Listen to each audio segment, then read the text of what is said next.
A paz do Senhor, minhas amadas. Hoje eu estou aqui para falar com vocês de uma maneira muito especial.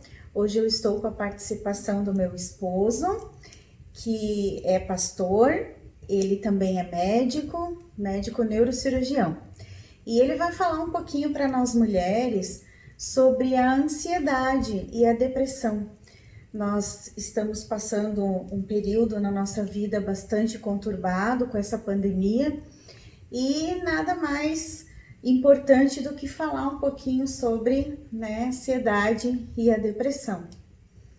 Amém? Amém. Então, paz, belas e tementes. Hoje estou aqui para falar um pouquinho com vocês, sobre um tema tão comum do nosso dia a dia, né? Ninguém conhece alguém com ansiedade e depressão hoje em dia, né? Muitas pessoas, né? No nosso dia a dia, cada vez surgem mais essas enfermidades, né? A ansiedade e depressão são os principais problemas de saúde mental hoje em dia, né?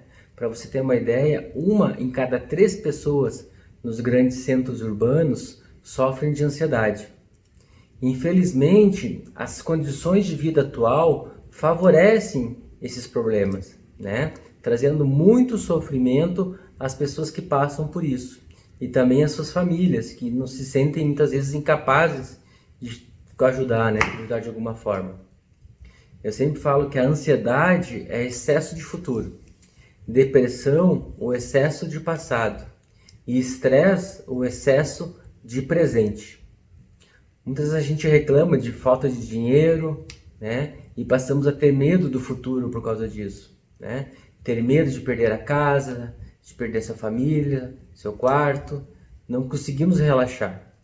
Vivemos com uma sensação de que um desastre está prestes a acontecer, que alguma coisa ruim vai acontecer imediatamente. Isso sempre passa por nossa cabeça. Simplesmente a gente não consegue controlar esses pensamentos negativos que entram, invadem a nossa mente, né? Então nós temos que estudar e entender o que é a ansiedade e depressão e as formas de tratamento hoje em dia. Que eu sempre falo que o ser humano não é só carne, não é só medicação, né? O ser humano é corpo, alma e espírito. Num estado desse, você tem que tratar a carne com medicação, com psicoterapia, e tratar o espírito com terapia divina. Amém? Amém. E como a gente faz para prevenir, para evitar essa ansiedade que muitas estão passando nesse momento? Então, existem várias técnicas, né? Além de, claro, a parte médica, que você tem que procurar, né, um médico psiquiatra, um médico neurologista, ou mesmo um clínico para fazer esse tratamento. Mas o tratamento espiritual envolve vários pontos, né? Entre alguns eu posso citar que o primeiro é falar sobre o problema, não esconder. Muitas mulheres guardam no seu íntimo essa aflição e escondem, não querem que a família, que o marido, que os filhos percebam. Isso é a pior coisa que você tem a fazer. Isso vai criando uma dimensão muito grande dentro de ti, vai te consumindo. Eu falo que a mulher acaba implodindo por dentro de tanto guardar, né? Então você tem que conviver com pessoas, com amizades que você possa compartilhar essas aflições. Antigamente nós tínhamos, né, rodas de famílias que no final do dia paravam para tomar um chimarrão e jogar conversa fora, né? Outras amizades que a gente não tinha nenhuma maldade, não existia nenhum medo, era só para jogar conversa fora, mas isso já fazia uma terapia de grupo, uma terapia em que você passava as suas aflições e diminuía aquela ansiedade, né? Hoje cada vez mais o ser humano está fechado dentro de casa e aí não tem essa comunhão, esse compartilhamento das suas aflições, né? Segundo ponto, praticar relaxamento. Atividades que você goste, hobbies, né? Atividades físicas que diminuem a tensão do dia a dia, que descarregam um pouco como uma válvula de escape, né? É indispensável para um relaxamento corporal. Então, achar algo que você tenha prazer, como um hobby, alguma atividade que você gosta de fazer. Se for uma pintura, se for a música, algo que consiga relaxar o seu espírito, né? Terceiro ponto, alimentar-se adequadamente. Sabemos que a obesidade é muito prejudicial nisso, né? A mulher se sente ruim quando está obesa, a roupa apertada, a autoestima diminui muito. Então, o controle da alimentação para controle da obesidade. Isso vai trazer, né, uma melhor autoestima e um melhor aspecto corporal para a mulher. procurar grupos de autoajuda, né? Você aprenderá muito com experiências de outras pessoas que estão passando por isso. Você verá outras pessoas que estão passando a mesma coisa que você está passando, mas que já estão numa fase mais avançada de tratamento, que podem muito te ensinar como superar as dificuldades. Então, os grupos de autoajuda são fundamentais para o controle das aflições, para o controle da ansiedade, né? Mas um ponto que eu cito é a retenção do pensamento. Identificar qual é o pensamento que surge e que a partir desse pensamento surge uma cascata de efeitos e preocupações, né? Eu digo, há um pensamento principal que surge na sua mente e após ele vem várias respostas secundárias de preocupações. E no primeiro indício que esse pensamento chega, que esse pensamento surge, né, tentar bloquear, né? Colocar a fé e a confiança em Deus para proteger esses pensamentos, né? Pensar em outra coisa, dizer não, ponto, não vou pensar nisso e vou distrair a minha mente com outra coisa. Então é a retenção do pensamento, identificar o pensamento ruim e tentar bloquear para que não surja a sequência de cascatas de reações secundárias. E o último ponto é a terapia divina, né? A ansiedade sobrevém do medo de futuro. Quando você coloca o seu futuro em Deus, você vai começar a diminuir essa aflição, né? Você entende que Deus é o dono do teu futuro. Ele te criou e Ele cuida de ti. Quando você é filho de Deus, Deus guarda os seus filhos. Então, quando você entende que o futuro a Deus pertence, as aflições começam a diminuir. Você não perde o medo do futuro, né? E isso vem com o conhecimento de Deus. Cada vez que você se aprofunda no conhecimento, ele vai se revelando cada vez mais a ti. E aí as aflições começam a diminuir. O tratamento divino compreende 3 aspectos. O primeiro aspecto é o aspecto individual.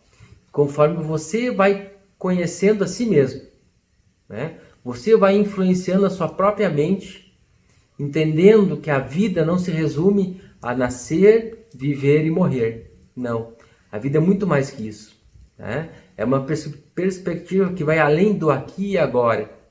Essa reflexão inclui compreender o destino da família humana, o destino da vida, né? E especialmente o plano de Deus para a tua vida e o plano de Deus para a salvação eterna. Isso que passamos aqui na Terra é um pequeno trecho da nossa vida eterna que teremos junto com Deus. Isso tudo é explicado na Bíblia. A segunda característica da terapia divina é o aspecto social. O efeito espiritual que a comunhão, né, em sociedade cria na vida. Então, você encontrar uma igreja que cultive a mesma fé que a sua, o culto em comunidade vai levar aspectos de amor e positivos e de proteção de Deus para a tua vida, né? O relacionamento espiritual num culto de fé desenvolve algo dentro de ti no espírito. E isso faz você ter força para cada vez buscar mais a Deus, né? Conselhos espirituais, conselhos cristãos para a tua vida que vão desenvolver a tranquilidade em relação ao futuro. E o terceiro aspecto é o aspecto divino. O aspecto divino abrange o relacionamento íntimo e pessoal do ser humano com Deus, né? Encontrar seu maior apoio na oração. Entender que a oração é o relacionamento direto com Deus. É o contato direto que você tem com Deus. Nada precisa intermediar o seu contato. Você tem um canal direto com o Pai, através da oração. A oração é muito mais que uma reza ou uma repetição de palavras vãs. É a conversa direto com o ser criador da sua vida. Agradecendo a tudo que Ele fez, das coisas boas na sua vida, mas falando também dos temores, dos medos, das aflições. A oração sincera tem ajudado muitos a crescer na fé e na confiança do Criador. O que isso é incompatível com ansiedade e incerteza. Você vai colocando isso de lado, né? O que a Bíblia nos ensina é viver de maneira sensata, justa e piedosa na era atual. enquanto aguardamos com a esperança a vinda de Jesus. Eu falo também que existem ansiolíticos bíblicos, textos bíblicos que diminuem a ansiedade. Eu posso citar um que está aqui em Mateus 20, capítulo 6, versículo 25 e 26. Fala assim na Bíblia: Por isso vos digo, não andeis cuidadosos quanto à vossa vida, pelo que haveis de comer ou pelo que haveis de beber, nem quanto ao vosso corpo, pelo que haveis de vestir. Não é a vida mais que o mantimento, e o corpo mais do que a vestimenta? Olhais para aves do céu, que não semeiam e nem cegam, nem ajuntam em celeiros, e vosso Pai Celestial as alimenta. Não rendeis vós muito mais valor do que elas? Amém? E outro texto também está lá em Salmo 94, versículo 19, que diz assim: Quando a ansiedade já me dominava no íntimo, o teu consolo trouxe alívio à minha alma. O consolo está no Pai. O Espírito Santo é o nosso consolador. O Jesus, quando ascendeu aos céus, ele deixou o Espírito Santo para ser o nosso consolador. Amém? Amém, amém. Obrigada, amor, por essa palavra maravilhosa, né? Eu espero que isso possa ajudar você que em algum momento da sua vida passa por alguma ansiedade, alguma depressão, e saber que o conforto nós temos em Deus. É somente Ele que vai nos suprir, é Ele que vai nos trazer toda a alegria que nós almejamos para a nossa vida. Amém? Amém. E para você que é bela e temente, nós temos uma surpresa para vocês.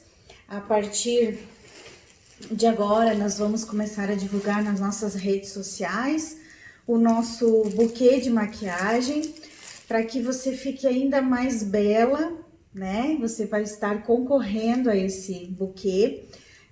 Foi feito com muito amor, com muito carinho, para que você possa passar por esse momento de ansiedade sempre linda e sempre maravilhosa. Amém? Então, aguarde mais informações sobre esse buquê e nós agradecemos a Deus por tudo que Ele tem feito em nossas vidas. E se você gostou dessa mensagem, curta e não deixe de compartilhar, para que mais mulheres sejam edificadas. Mais uma vez, obrigada, amor. Que Deus abençoe. E até o próximo vídeo. Deus abençoe. Tchau. Tchau.